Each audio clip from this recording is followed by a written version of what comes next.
My name is Elena Park and I am 32 years old. At 1:14 on a Sunday afternoon, during Mateo's baptism luncheon at the San Antonio Botanical Garden, my mother-in-law stood beneath a wall of orchids and tapped a sealed white envelope against her water glass. The fountain outside had just been refilled after a warm morning, and the air smelled like wet stone. Candle wax from the baptism candles still clung to the white linen tables in soft, cloudy ridges, and the crushed mint from sweating tea glasses left a green bite on my tongue whenever I swallowed. In my palm, hidden beneath the edge of a napkin, I held the cold curve of a tiny silver baby spoon. Vivian Calloway smiled as if she were making a toast. She lifted the envelope high enough for 71 people inside the pavilion to see it, with 21 more close enough in the garden walkway to hear her voice, and she announced that my son was not Calloway blood. She had secretly taken Mateo's DNA, submitted it without my consent, and decided a baby's baptism lunch was the right place to put the results on display. My husband Daniel went still beside the cake. My father-in-law Richard looked at his shoes. My 8-month-old son slept against my mother's shoulder with one tiny curl damp behind his left ear. What Vivian did not know was that the test she stole from my baby would expose the family secret she had buried for 30 years. Welcome to the channel, where quiet women tell the truth slowly, and the loudest person in the room is rarely the strongest. If you like long-form stories about dignity, documents, and justice that does not need to shout, subscribe and stay with me. Drop your city and what time it is where you are listening. And if you have ever had to stay calm while someone tried to rewrite your life, comment the word steady. Now let me take you back to the first time Vivian Calloway decided I was useful, but not family. I was 24 the first time I walked into Vivian and Richard Calloway's limestone house in Alamo Heights for Christmas Eve dinner.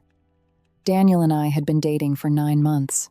I wore a dark green dress because Carmen, my mother, said it made my eyes look rested, even though I had finished a 10-hour clinic day and spent another 2 hours frying buñuelos at her kitchen counter.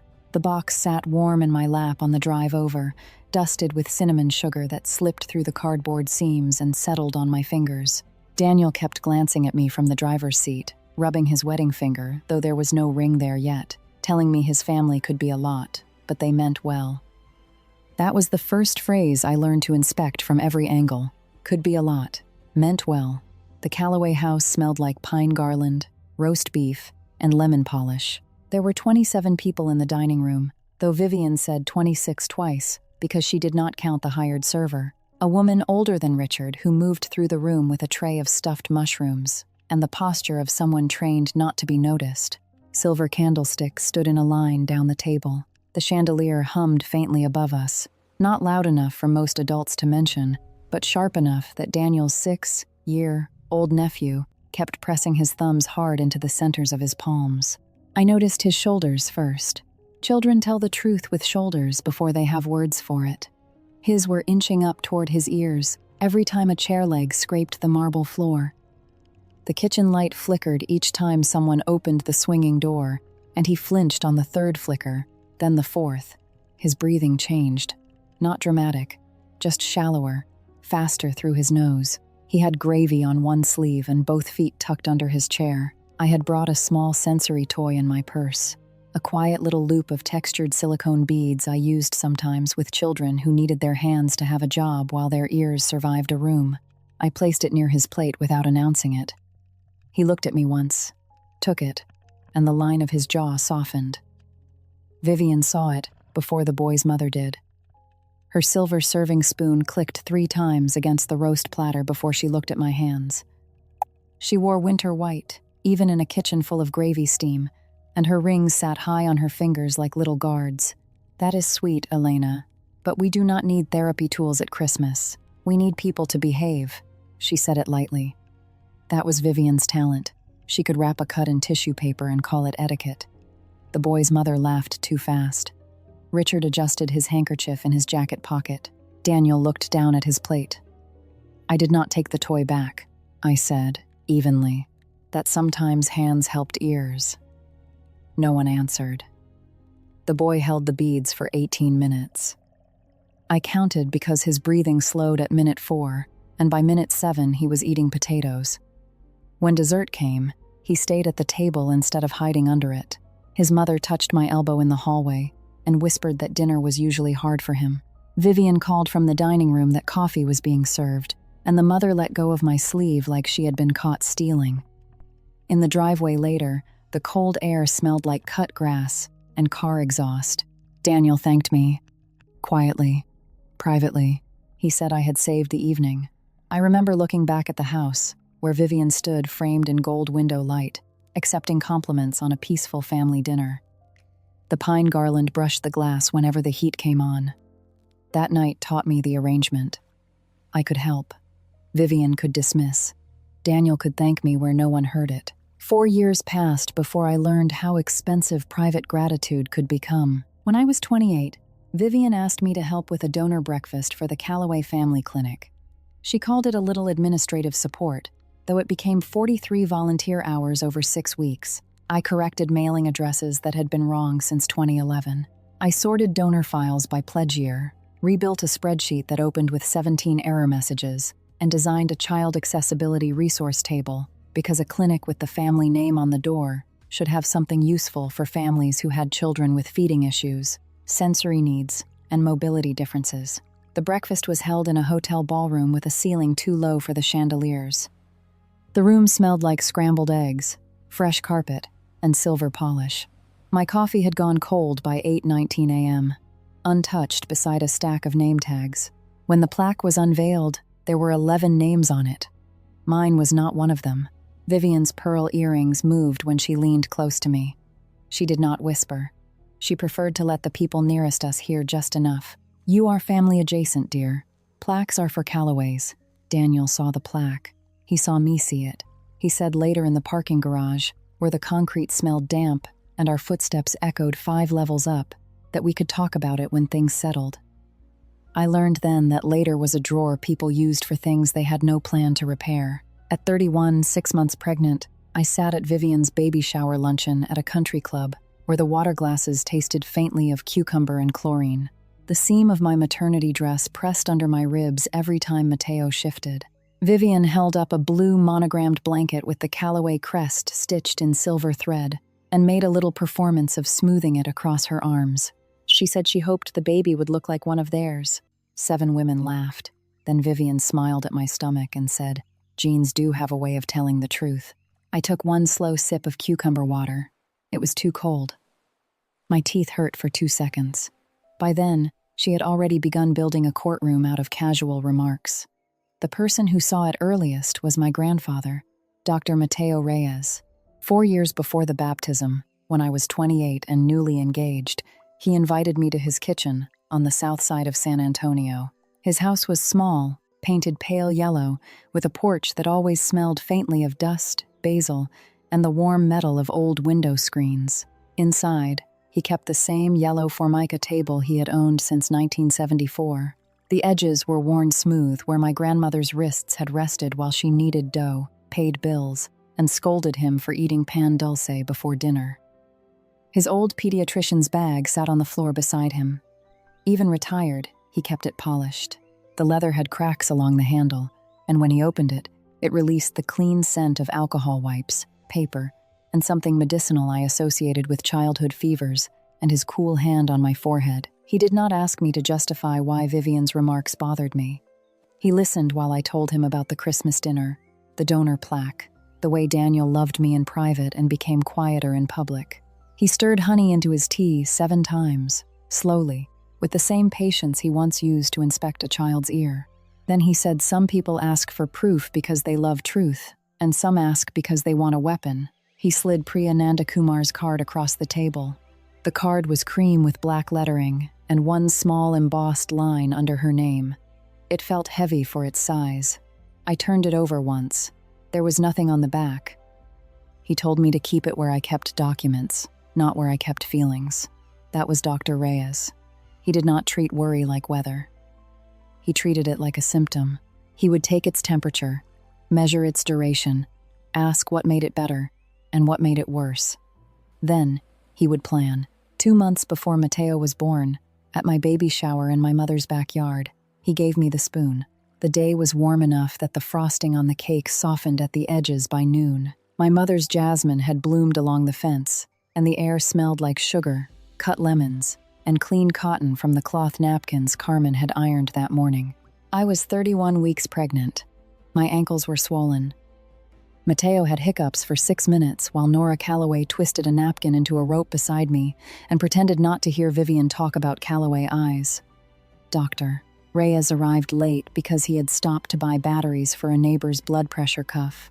He carried a small white handkerchief folded into a square. His hands shook slightly by then, not enough to spill coffee, but enough that I noticed the effort it took him to untie the thread. Inside was a tiny silver baby spoon. It had belonged to my grandmother. The bowl of it was no bigger than a pecan shell, polished bright in the center and softened around the edges from years of use. On the handle, newly engraved in small, careful letters, were 5 words: "You are already enough." Dr. Reyes placed it in my palm. It was cool, despite the heat. "And advast," he said, "for the baby, not because he needs silver, because every child deserves one thing that says he arrived already whole." Vivian stood 3 feet away with a glass of iced tea sweating onto her fingers. She looked at the spoon, then at the Calloway crest on the blanket she had brought, and her mouth folded into a polite shape. "That is a little sentimental for a Calloway baby," she said. I closed my hand around the spoon before she could touch it. The silver pressed a crescent into my skin. Dr. Reyes saw me do it. He did not smile. He only nodded once, as if a small lesson had been placed exactly where it belonged. At work, I spent my days with children whose bodies had learned fear before adults understood the pattern. One Thursday morning, when I was 30, a 5-year-old named Miles Benton came into the clinic, refusing to touch a toothbrush. He had been in the hospital for 12 days after a bad infection, and everyone kept saying he was stubborn. His mother said the words softly by the sink while Miles stood with his back against the wall and his hands behind him. The room smelled like bubblegum toothpaste, disinfectant, and the rubber mat beneath the step stool. The fluorescent light above the mirror made a small clicking sound every 9 seconds. Miles did not look stubborn to me. He looked braced.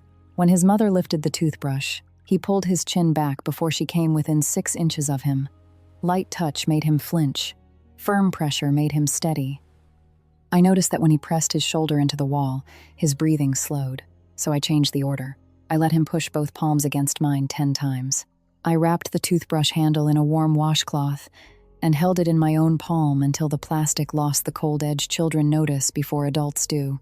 Then I asked him to touch it with 1 finger. Not brush, not obey. Touch. He touched it. At minute 17 of the session, he let me tap the handle against his knuckle. At minute 24, he held it himself. At minute 31, he brushed the front of his teeth for 22 seconds, while his mother turned toward the sink and cried quietly into a paper towel. I did not clap. Children who have fought for 22 seconds of control do not need applause crashing over them. I wrote the note. I cleaned the counter. I handed his mother a clean copy of the home plan and said, without making it bigger than he could carry, 22 seconds is a beginning. That was the work Vivian thought of as soft. That was the work she underestimated when she touched my child without permission. Belonging is shown, not stamped. Sunday, April 14, began with rain at 6:08 a.m. Not heavy rain, just enough to darken the sidewalks outside street, Bridget's, and leave the church steps shining under the gray morning light. Mateo woke at 6:22, hungry and cheerful, his little fists opening and closing against my collarbone, while Daniel warmed a bottle in the kitchen. The apartment smelled like baby shampoo, coffee, and the starch from the white baptism outfit Carmen had pressed the night before. I remember the buttons. There were 9 of them down the front of Mateo's little shirt, pearl-colored and too small for tired fingers. Daniel tried to fasten them and got stuck on the 3rd. He laughed under his breath, a quiet sound, and handed him to me. I buttoned from the bottom up. Mateo stared at the ceiling fan as if it had been placed there just for him. By 10:42 a.m., the church smelled of candle wax, wet wool, and old wood. Father Michael Alvarez stood near the font, with his square glasses sliding low on his nose. Sister Angela Moreno held her clipboard against her ribs and directed families with a voice soft enough not to startle the babies. Vivian arrived in cream linen, of course, though the morning was damp and every other person had dressed for water on pavement. Richard stood beside her with a folded handkerchief in his jacket pocket and a face already arranged into apology before anything had happened. During the baptism, Matteo cried for 14 seconds when the water touched his forehead. Then I rubbed 2 fingers across his palm, the way he liked, and he settled. Father Michael smiled at him. Daniel exhaled so slowly, I felt it move through his sleeve, where our arms touched. Nothing about that moment warned anyone. That is the part people imagine wrong later. They think betrayal changes the light before it enters the room. It does not. Sometimes the candles stay lit. Sometimes the baby stops crying. Sometimes everyone eats cake. At 12:47 p.m., 27 minutes before Vivian's announcement, I was in the mother's room at the Botanical Garden reception pavilion changing Matteo's bib. The room had 1 narrow counter, 2 upholstered chairs, and wallpaper with pale green leaves that had begun to peel at the bottom seam. It smelled like diaper cream, garden humidity, and the sharp citrus cleaner someone had used too quickly between events. Through the wall, I could hear forks on plates and the low murmur of relatives deciding who had gained weight since Christmas. Matteo kicked his left foot while I changed him. His sock had slipped halfway off. I fixed it, then reached into the side pocket of the diaper bag for his spare pacifier. The zipper was open by 3 inches. That was the first thing I noticed. Not fear, not suspicion. The distance. I always closed that pocket because pacifiers fell out in parking lots, in church pews, under restaurant tables where strangers' shoes had been. I had closed it before the baptism. I remembered the resistance of the zipper because the lining had caught near the end, and I had to tug once. Now, the pocket was open. Empty. I checked the main compartment. 6 wipes in the travel case, 2 diapers, 1 clean onesie folded with the snaps tucked inward, a burp cloth, a small keepsake pouch with the silver spoon wrapped inside, because Carmen had asked me to bring something from Dr. Reyes to the baptism lunch. No spare pacifier. I checked again. 6 wipes, 2 diapers, 1 onesie, no pacifier. My hands went still. Matteo looked up at me with that unfocused trust babies give the ceiling. The world, their mothers. I rubbed my thumb across his palm. He curled his fingers around it. Then I remembered Sister Angela saying, just before the ceremony, that Vivian had offered to help with the baby bag while I fixed Matteo's collar. I remembered Vivian's cream sleeve near the prep room chair. I remembered the sound of rings against the zipper pull. I did not accuse anyone then. I put Matteo's fresh bib on. I zipped the bag fully closed. I held the strap in my left hand and counted my steps back to the pavilion. 32 steps from the mother's room door to the orchid wall. 7 more to the table where Carmen sat. 5 to Daniel, who was listening to Father Michael talk about the old baptismal font. Vivian stood near the cake with a sealed envelope tucked beneath the edge of her program. At 1:14 p.m., she tapped that envelope against her water glass. The first tap sounded like silverware. The second made people turn. The third made Daniel look at his mother. Vivian waited until the room had done what she wanted. She had always understood pauses as furniture. She placed them wherever people would trip. She said she hated to interrupt such a lovely occasion, but some truths could not wait. Her voice carried across the pavilion, smooth and practiced. She held up the envelope. She said she had concerns. She said families had a responsibility to protect their names, their assets, and their children. Then she looked at me, not at Matteo, and delivered the sentence she had carried like a knife under linen. My grandson is not Calloway blood. There are sounds a room makes when it wants to pretend it did not hear. A cough near the dessert table, a chair leg shifting, the fountain outside continuing as if water has no manners. Carmen's hand pressed flat against her chest. Nora's napkin twisted so tight between her fingers that one corner tore. I looked at Daniel first. He was staring at the envelope. Not at me. That detail mattered later. Vivian said she had ordered a DNA test because no one else had the courage to face what was obvious. She said Matteo deserved stability. She said the Calloway family had built something over generations and could not let sentiment put it at risk. Richard stood beside her, staring down at his brown shoes, his handkerchief folded into a perfect square he never used. I did not speak. I touched the side pocket of the diaper bag, then the keepsake pouch inside it. The spoon was there. My grandfather's spoon. My grandmother's spoon. Matteo's spoon. Cold, through the cloth. When Vivian finished, people looked toward me with the hunger people have for either collapse or performance. I gave them neither. I handed Mateo to Carmen.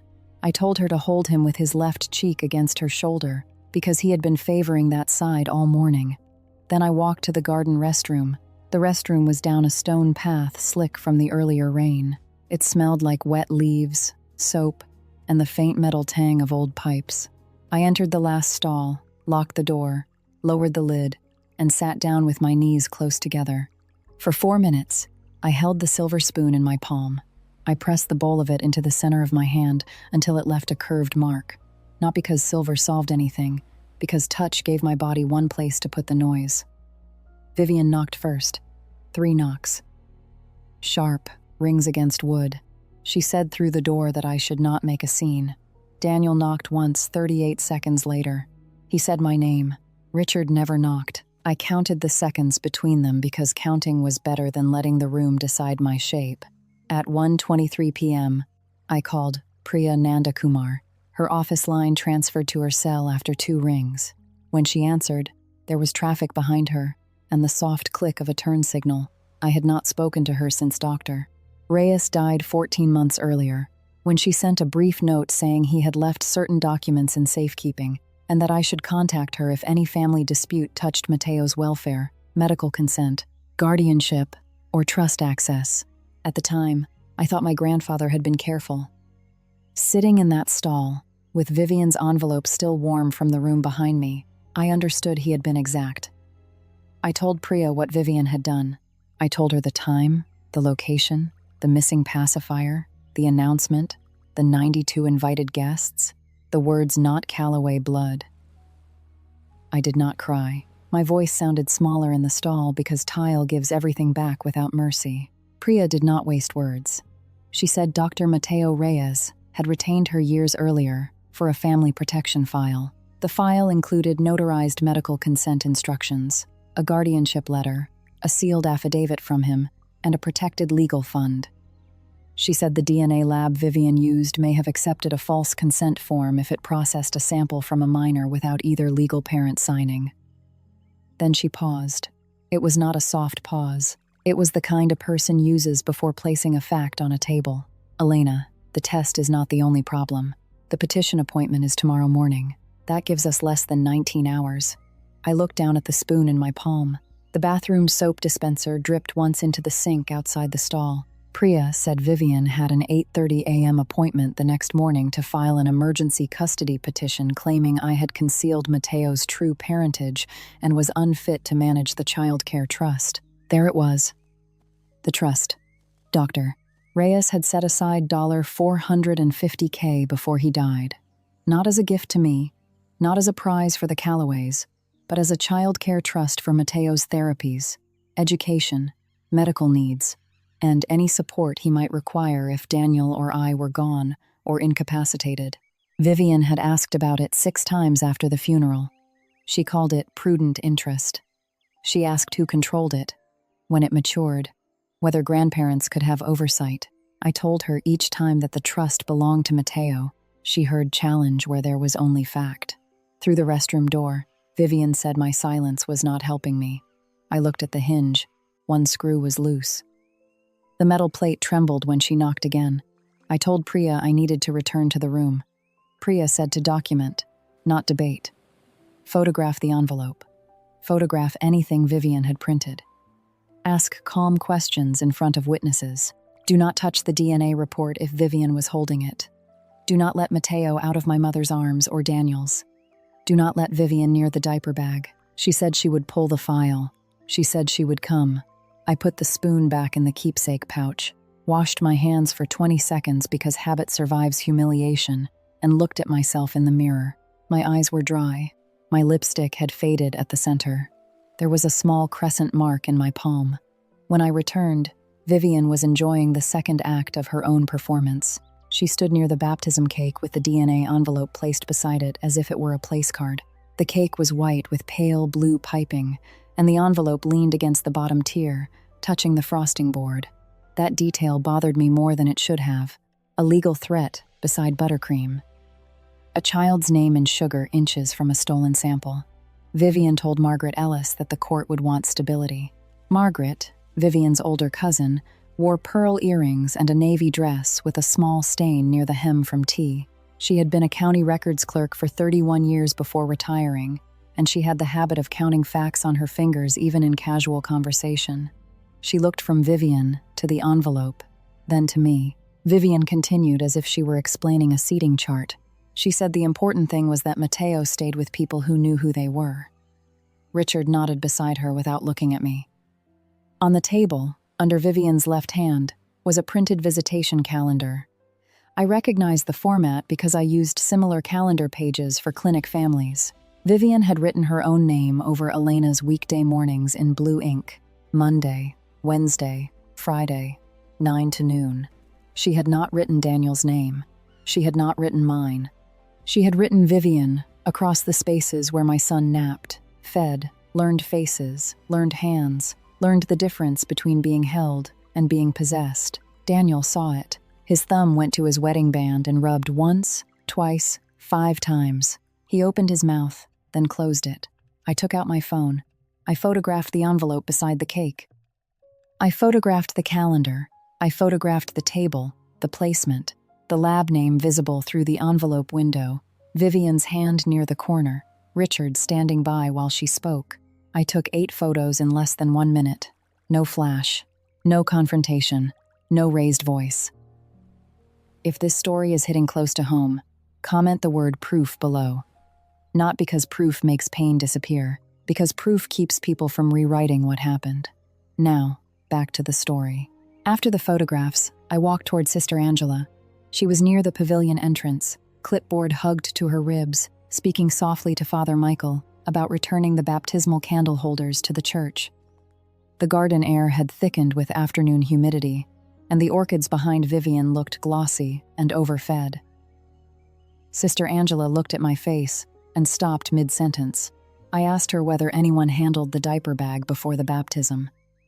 She did not answer quickly. Careful people are often mistaken for uncertain people. Sister Angela was careful. She looked at the prep sheet on her clipboard, then at the pavilion, then back to me. She said Vivian had carried the diaper bag into the prep room at 11:36 a.m. because she had offered to help while I adjusted Mateo's collar. Sister Angela had written the time down because she documented when each child's items entered the prep room. I asked if she would be willing to tell Priya that. She held the clipboard tighter. Then she said yes. 1 word. Enough. I moved next to Dr. Noah Patel, who had been standing near the drinks table with a pen tucked behind his right ear. Noah had known Daniel since college and had become Mateo's pediatrician after he was born. He had tired eyes that always made him look as if he had just left a room where someone had needed him. He looked at the envelope instead of Vivian, which told me he understood the issue before I finished the first sentence. I asked whether his office had authorized any DNA collection or release. He said no. I asked whether Daniel or I had ever signed a consent form for genetic testing. He said no. He asked where the sample came from. I said the spare pacifier was missing. His face changed only around the mouth. A small tightening, controlled, professional. He said no medical office had parental consent to collect or submit Mateo's DNA. He said he would put that in writing before 3 p.m. if Priya needed it. I called Carmen next, though she was 20 feet away holding Mateo. There are calls you make because the words need a record, she answered while looking at me across the pavilion. Silver-streaked hair pinned low, one hand supporting Mateo's back. He was asleep with his face turned into her collar. She smelled like rose soap and baby powder when I reached them, but through the phone, her voice sounded like the librarian she had been for 32 years. Clear and ready to locate any missing page. I asked her where Dr. Reyes's sealed folder was. She did not ask why. She said it was in the fireproof lockbox in her bedroom closet, behind the property deeds, in a red accordion file labeled MR Protected. My grandfather had labeled his own caution. Carmen said she would send it with Priya, or bring it herself if needed. I told her to keep Mateo with her, and to give the diaper bag to Daniel. Carmen's eyes moved past me to Vivian. Then she said she had him. 2 minutes later, Daniel approached me near the hallway leading to the garden office. He had the diaper bag over his shoulder, held awkwardly high, as if the bag itself had become evidence, and he did not know how to carry what he had failed to protect. He said my name again. I turned. The hallway smelled like wet concrete and vanilla frosting from the cake cart being moved outside. Behind him, Vivian laughed at something Richard had not said.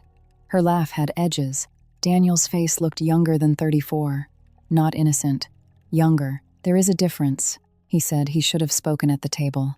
I looked at his left hand, where he was rubbing the wedding band hard enough to redden the skin. I said yes. Not cruel. Not comforting. Just true, he swallowed. I heard it. Then he asked what he could do. That was the first useful sentence he had spoken since 1:14. I told him to take Mateo home with my mother and not let Vivian touch the diaper bag again. I told him to photograph the car seat straps before they left because Vivian had walked near that side of the table twice. I told him to send me a screenshot when they reached the apartment. I told him that if his mother approached, he should say one sentence only. Mateo is leaving with his parents' permission. He repeated it back to me. Not perfectly. Good enough. Mateo is leaving with his parents' permission. Daniel walked to Carmen. He did not ask Vivian. He did not look to Richard. He took his son from my mother with both hands and held him correctly, supporting the head even though Mateo was 8 months and did not need as much support as he once had. He overdid it. I let him. Sometimes people begin repair by being clumsy with care. Vivian saw them moving toward the exit and raised her voice. Daniel did not stop. That mattered. It did not fix Christmas Eve. It did not put my name on the plaque. It did not erase every private thank you that should have been public. But it was a visible choice, in a room that had trained him not to make one. End quote. At 2:06 p.m., Priya texted that she had the file.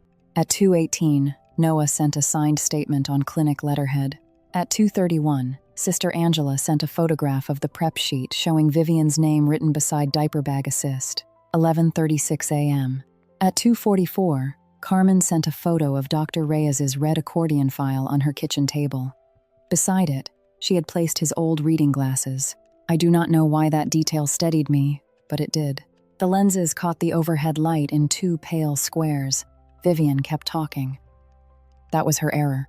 She told Father Michael that families had to act before children were confused. He listened with his calm baritone held in reserve. He did not decide legal matters. He never claimed to, but his face, usually warm after baptisms, had gone grave behind square glasses. She told Nora that Elena had always been secretive. Nora twisted a napkin into a tight rope until it tore in half. Then she came to me near the garden office and spoke so low I had to lean close to hear her over the fountain. She said Vivian had been talking for weeks about fixing the bloodline problem. She said Vivian had asked whether pacifiers held enough saliva for testing. She said she thought Vivian was being horrible, not practical. The words came out in pieces. Nora smelled like mint tea and nervous sweat. Her hands shook. She was 29, not a child. But Vivian had kept her in a daughter's corner for so long that truth still looked dangerous when she held it. I asked whether she would tell Priya. Nora nodded. Then she whispered that she was sorry. I did not tell her it was fine. It was not fine. At 3:02 p.m., I sat in the garden office near the pavilion and waited for Priya.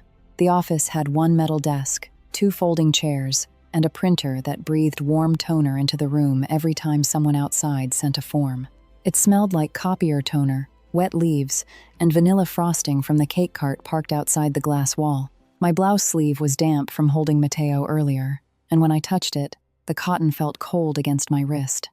The silver spoon was wrapped in a napkin beside Priya's card, the same card doctor.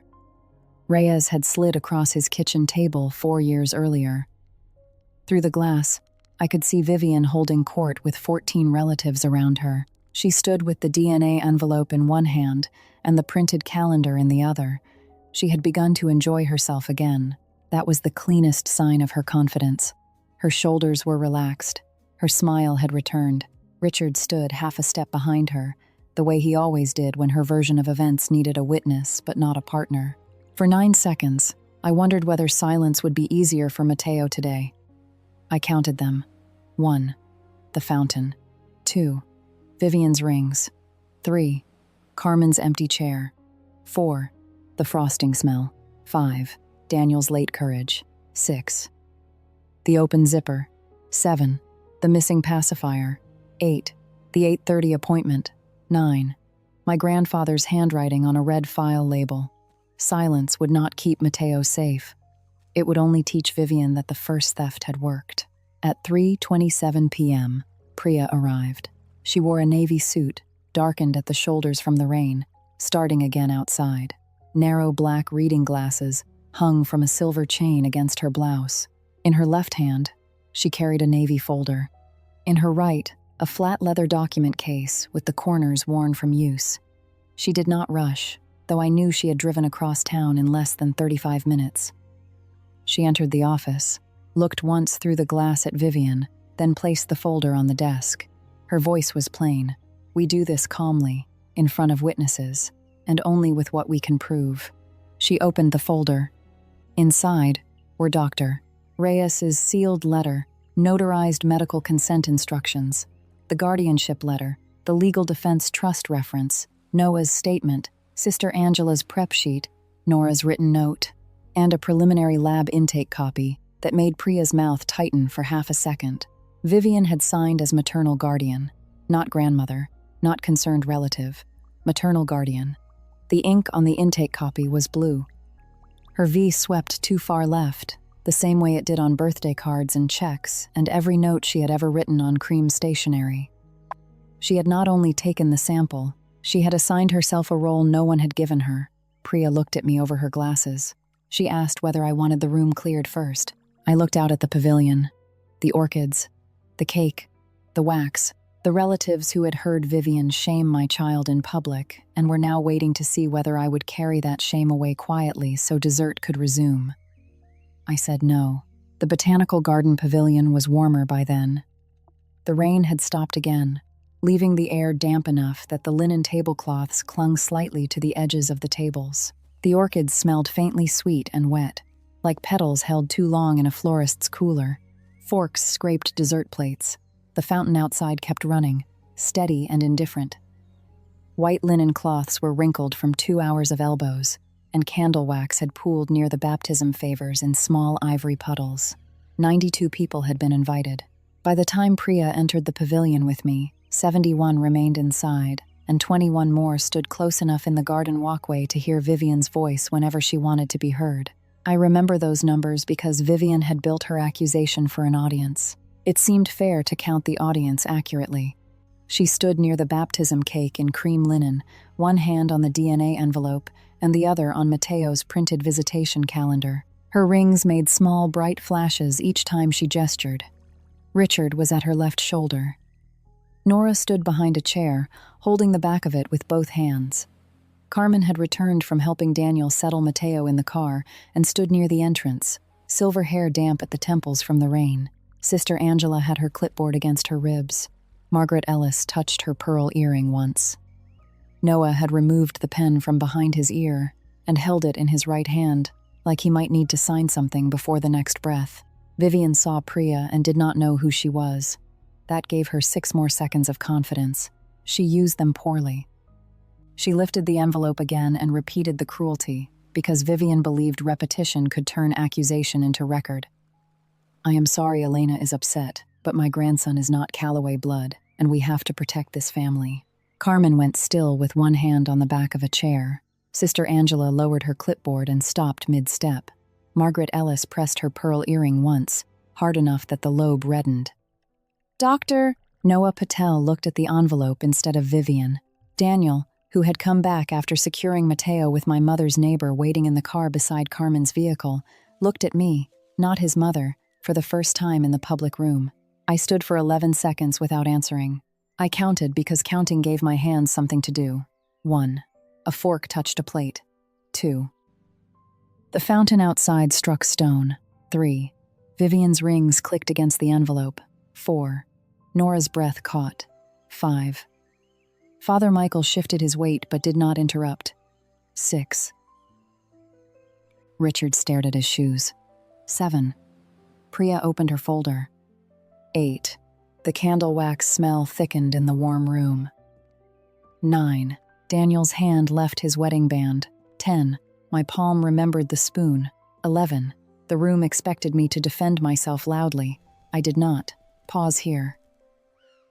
What do you think happens next? Comment A if Elena shows the real DNA results, B if the lawyer exposes the consent form, or C if Vivian's own record is the problem. And subscribe if you have not, because the next 10 minutes are the reason this story exists.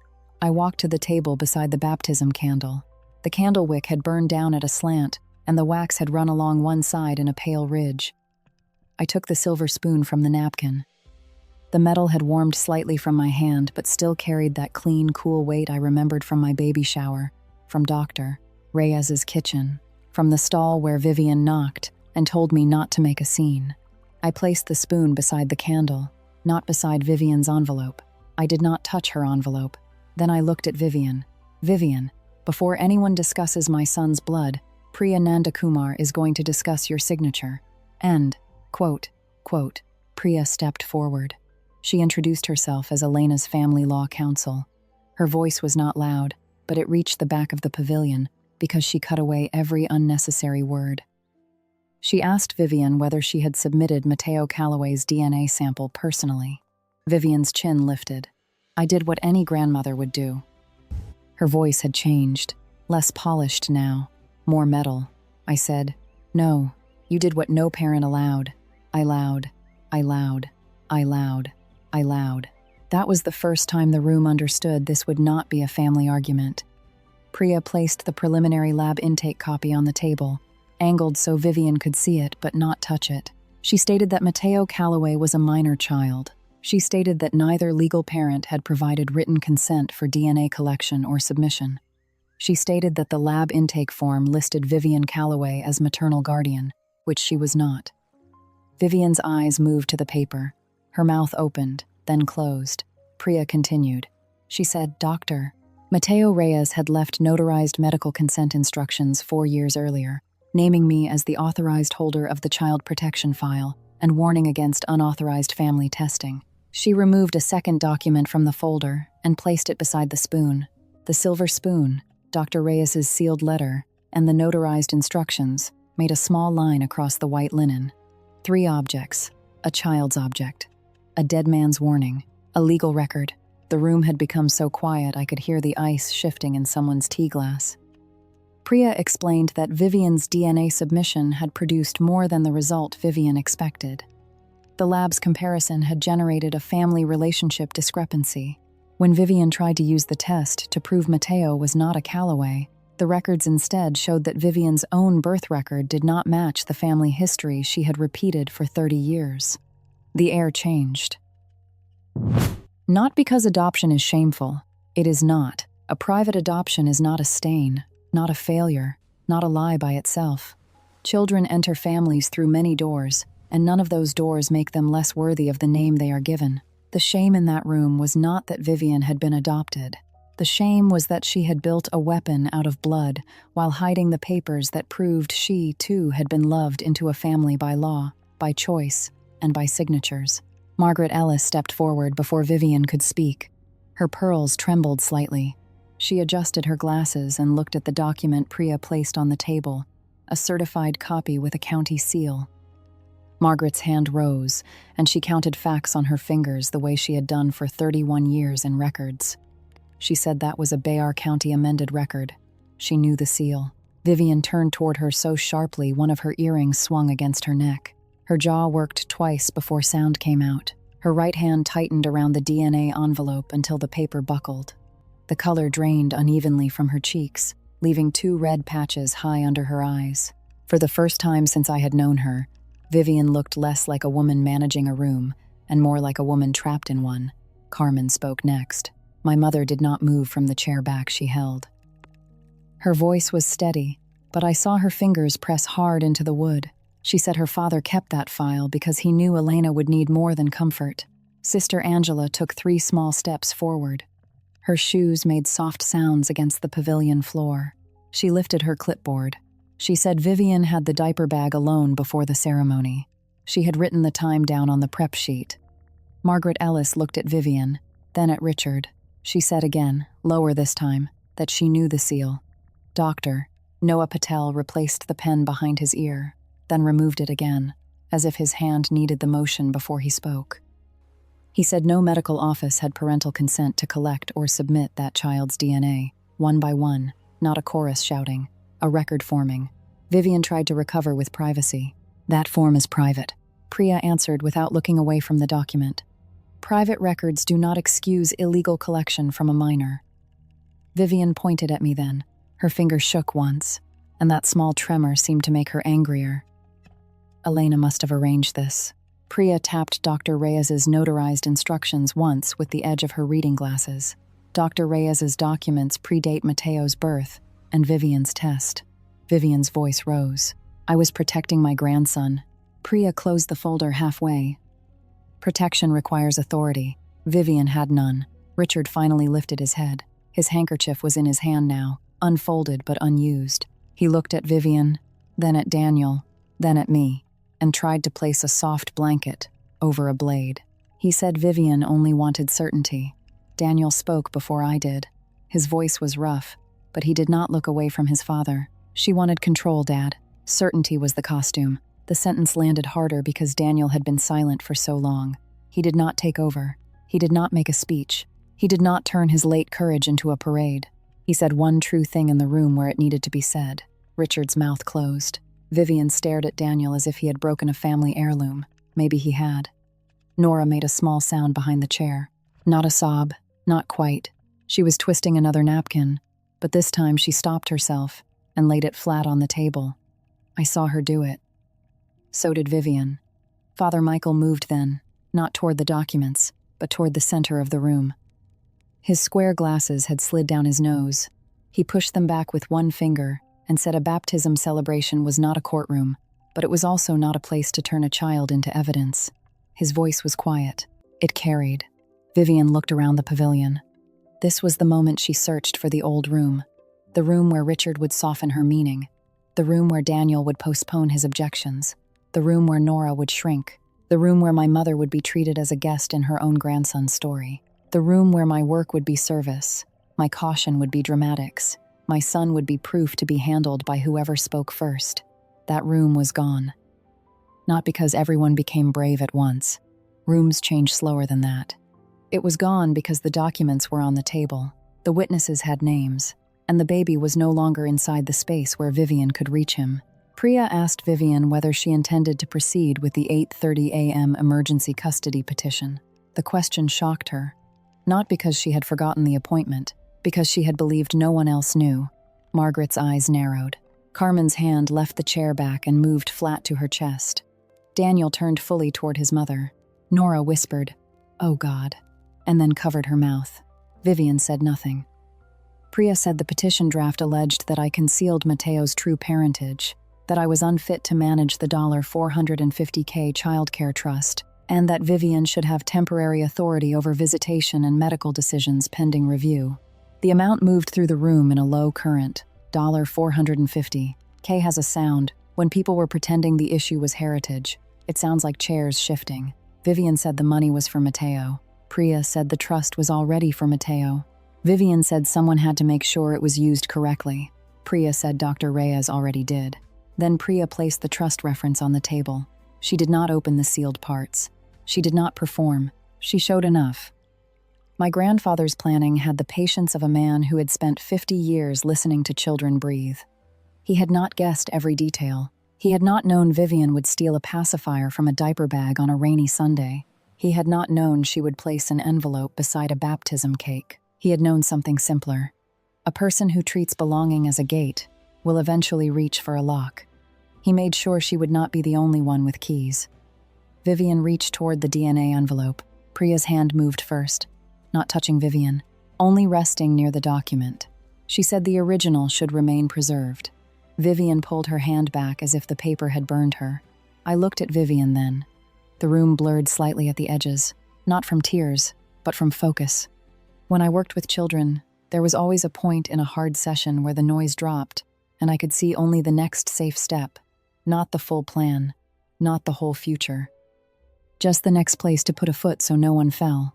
I said I had enough there to ask for no contact that day. I had enough to refer the lab form. I had enough to let everyone read what she signed. Then I stopped.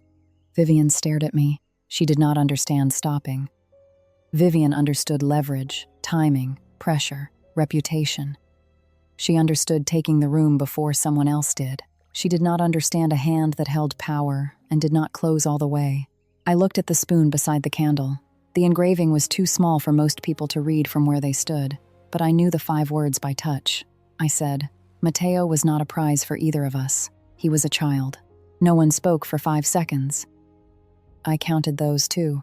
Truth does not need volume. The mercy did not happen in the pavilion right away. That would have been too neat, and nothing about that afternoon was neat.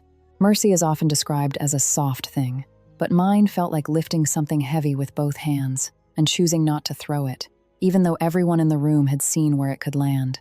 Priya asked Vivian and Richard to step into the garden office. Father Michael came as a moral witness, not a legal one. Daniel came because he was Mateo's father and because, for once, he understood that being uncomfortable was not an emergency. Nora came only long enough to hand Priya her written statement. Then she left the office and stood outside under the covered walkway, breathing into a napkin she did not twist. The office smelled stronger now of toner and wet leaves. Someone had moved the cake cart farther down the hall, but the vanilla frosting still hung in the air, too sweet for the hour. Rain tapped against the window in a scattered rhythm. 2 drops, then 5, then a pause. The metal chair was cold through my damp sleeve. Vivian sat across from me. Richard sat beside her, but not as close as before. The DNA envelope was in a clear sleeve in Priya's folder.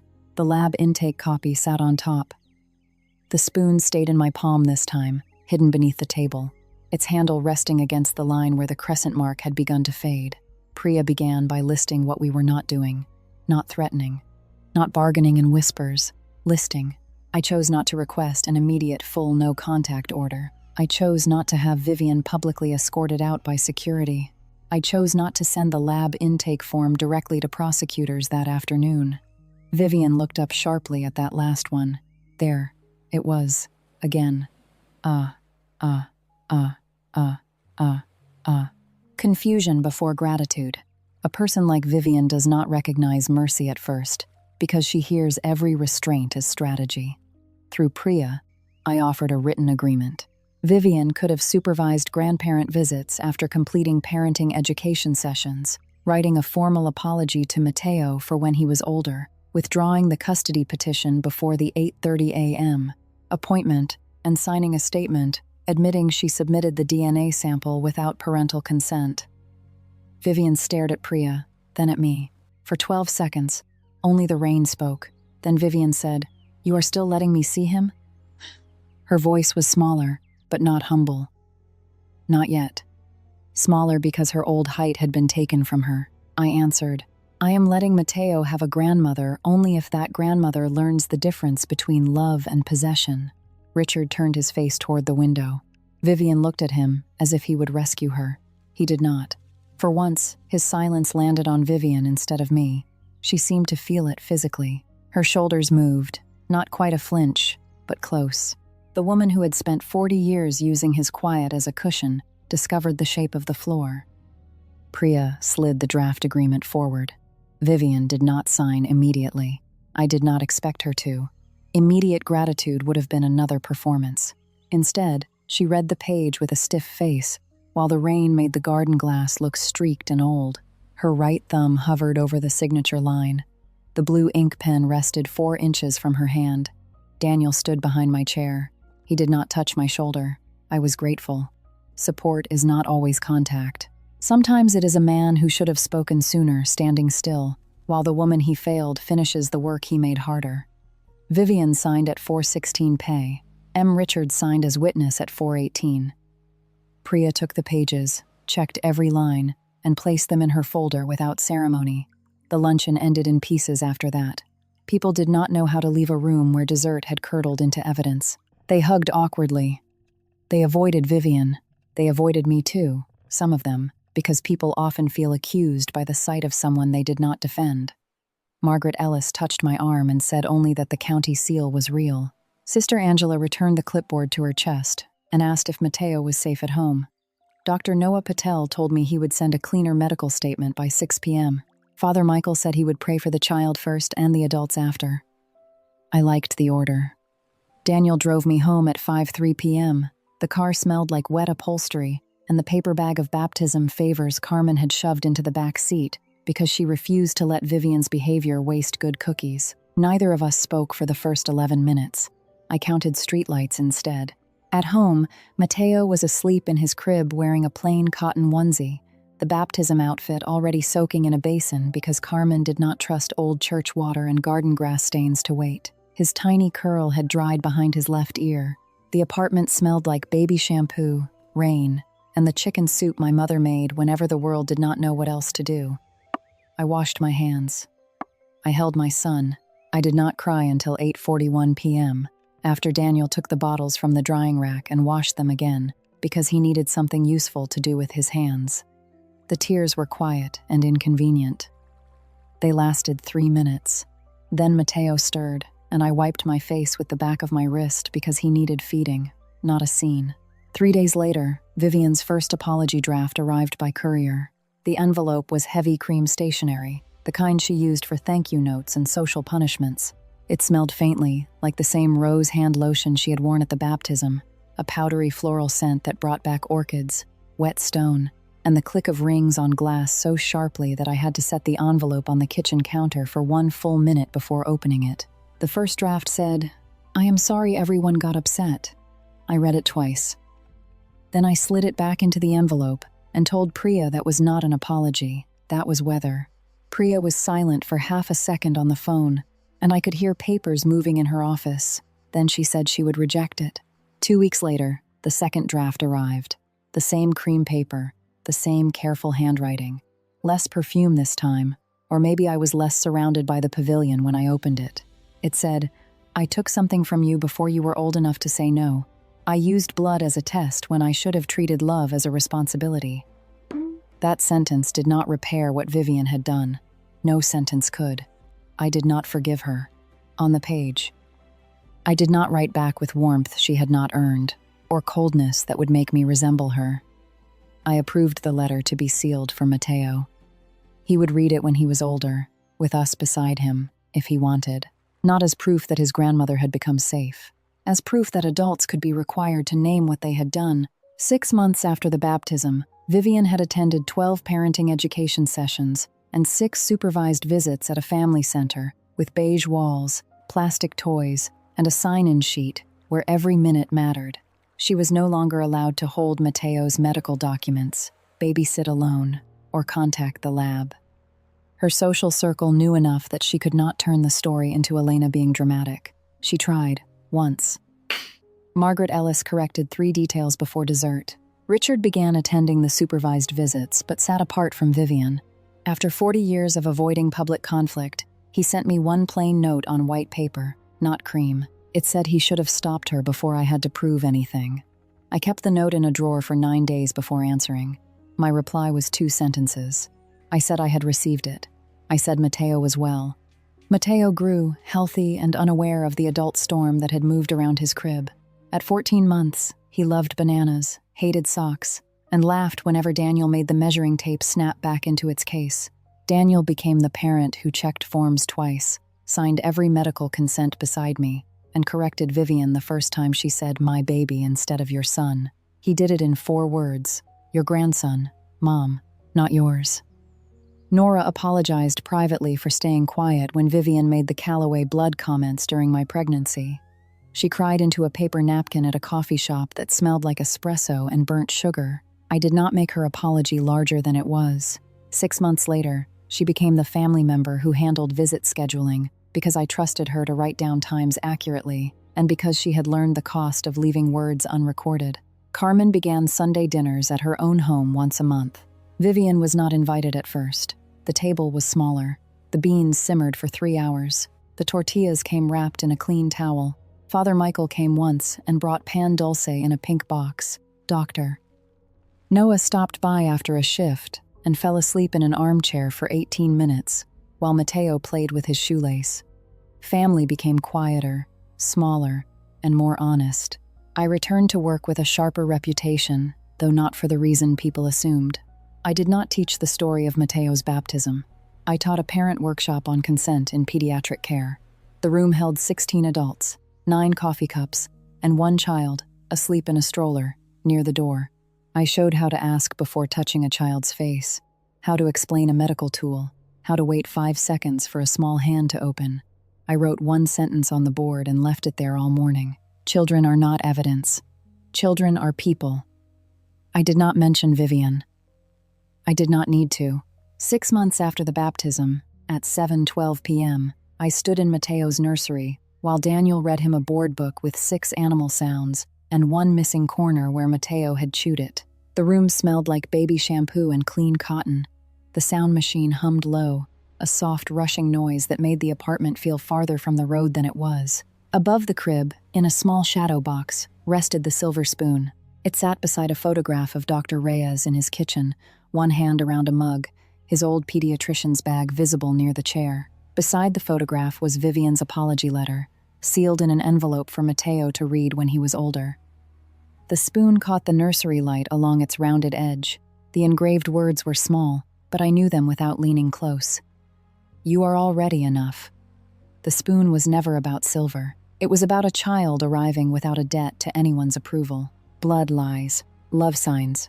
If this story stayed with you, like the video, subscribe for more calm stories about quiet justice, and comment "enough" if you believe a child should never have to be proven into a family. If you have lived through a moment when someone tried to define your place for you, share only what you are comfortable sharing. Someone listening tonight may need to know they are not the only one.